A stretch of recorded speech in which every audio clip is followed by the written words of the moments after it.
Former BC Liberal leader and LNG advocate Gordon Wilson has expanded his $5 million libel lawsuit.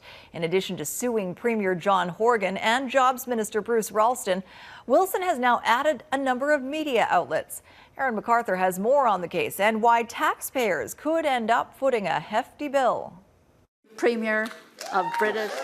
When the NDP government took office last summer, it came with the usual bloodletting. More than 100 Liberal appointees were given their walking papers. But one pink slip in particular came with a host of problems. 2 weeks after being sworn in, the Premier forced to apologize for accusing Gordon Wilson of taking 3.5 years of salary and doing no work. I offer an apology to Mr. Wilson, and I'm hopeful that we can now all move on. The record, as it turns out, was quite clear. Not only did the LNG advocate file paperwork, he filed reams of it. 180 pages in just the first 15 months on the job. The apology wasn't enough.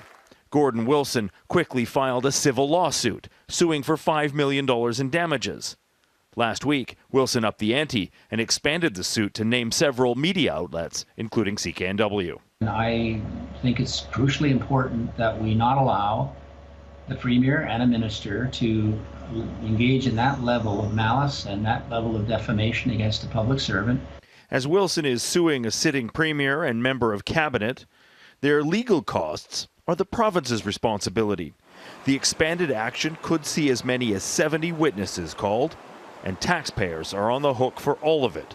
It could be millions of dollars. So unfortunately for Premier Horgan, this is a very expensive lesson for him. But unfortunately for taxpayers, we're going to be the ones paying for it.